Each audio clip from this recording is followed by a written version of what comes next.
and welcome back to Auto Social UK. Like new car reviews? Then make sure you go and hit that subscribe button. Now this is the all-new Suzuki Swace. Never heard of it? Well actually, neither had I until last week when this turned up at Quest Motor Group Malden, and I just had to get my hands on it because I like something that's a little bit different. Overall, as an estate, I think the Swace looks pretty good, but let's go into a bit more detail.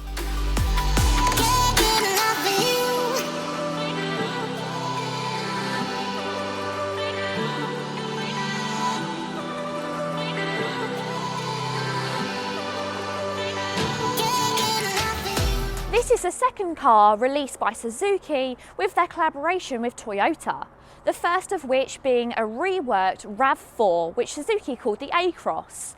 Now if you're thinking that the Swace looks familiar, that's because it's actually based on a Toyota Corolla, but there are a few different design tweaks which set it aside from its donor brother.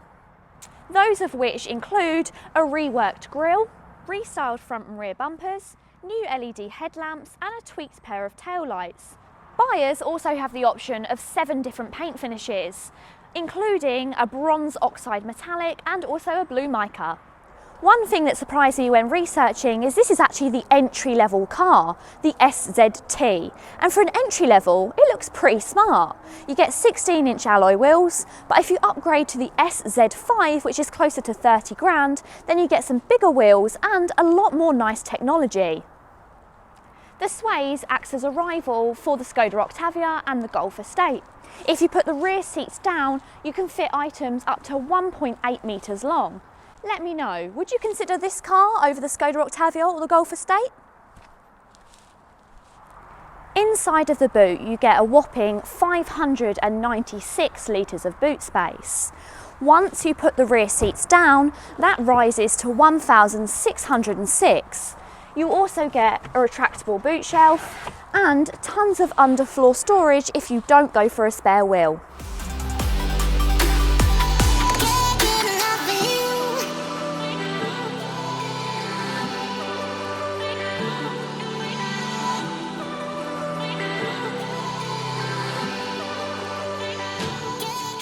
The best word to describe the interior of the Suzuki Swace would be practical. So there's a nice amount of materials used on this side. So we've got a leather wrap steering wheel, we've got some squidgy leathers with contrasting stitching, some nice chrome detailing and a little bit of kind of hard plastics, but not too much. But this side, with the seats, you have got full cloth seats and they do feel a little bit cheap. They're still comfortable and practical, but perhaps not as nice as some of the rivals. If you step up to the SZ5, I imagine that you get some upgraded seats, which I think would be a nice addition. One great thing with the Suzuki Swace is the level of equipment that you get included. So do remember that this is the lower spec model, the SZT, and I've actually got heated steering wheel, heated seats, cruise control, lane assist, automatic lights, automatic wipers, automatic high beam assist, and then coming across to here we've got dual zone climate control, automatic dual zone, when we've also got a 7-inch touchscreen, and that includes Apple and Android CarPlay, but no sat nav on this model. Now one problem with this is I haven't been able to get the Apple and Android CarPlay to work. I'm going to try plugging it in with a few different cables because I'm really hoping that it does have it, because if it doesn't have it, that's going to be a real downfall for the Swace. So I'll check back in if I've managed to get that to work. It also has a rear view camera, which is very nice, very clear, but no sensors. You do have to go for the SZ5 if you want to get automatic park and sensors. Now, I don't know about some people, this is personal preference to me. I would rather have sensors than have a camera because I think sometimes it's not completely clear how close things are in the rear view camera, and sensors I feel a little bit more confident to not catch me out. So if you did want to have sensors as well, you would have to go up to the higher spec model. So what else do you get on the higher spec model, the SZ5? Well, you also get an array of upgraded safety technology, including blind spot assist and rear cross traffic alert. Wireless smartphone charging is also included on this model. As you would hope for from an estate, there is plenty of space in the rear of the car. My only downfall would be is that there's no rear charging points. So I've just gone ahead and switched my mic off. So if you're wondering why the sound's a little bit different, that's why. But it's just because I wanted to show you how quiet the Suzuki Swace is when it first starts up. So we're going to go ahead and start it up now. And that is actually on. So it does almost always start in electric. If you haven't got any electric left, if you haven't been using your regenerative braking, then it may start up using the petrol. So to pull off, at first, the Swace will be using complete electric.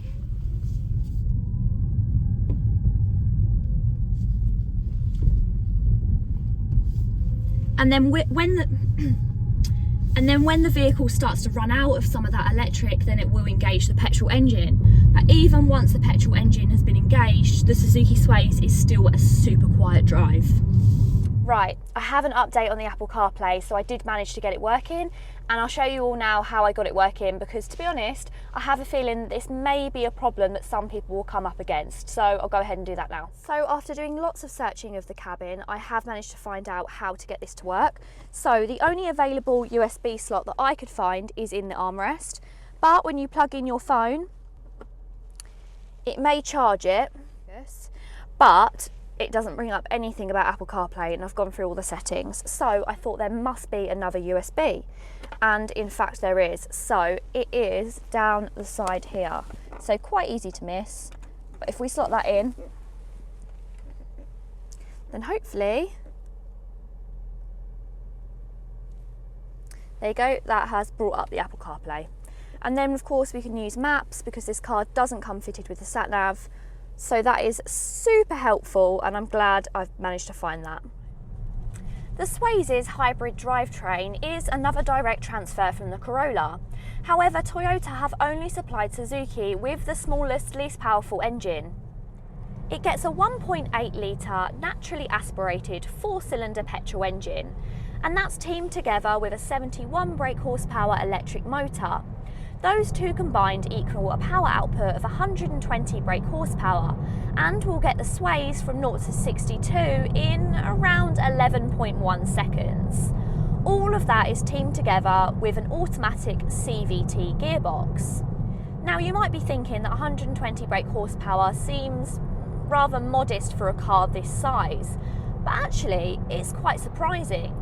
We have to remember that the Swace is using Toyota's hybrid technology, which has been going on for over 7 years, and it really does pick up quickly from that 0 to 30.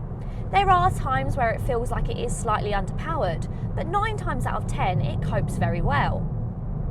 The real highlight of this car has to be that CVT box. The gear changes are so smooth and almost completely unnoticeable. It almost gives the Swace a cloud-like drive. Now, a cloud-like drive isn't going to be for everyone. If you want to feel connected to the road, then the Swace probably isn't for you. But it drives very nicely, very smooth, and it's just enjoyable. The steering is reasonably weighted actually, and you don't lose all connection, but it does kind of float along. If you want to take all the ease out of driving, then I think the Swace would be a very good option.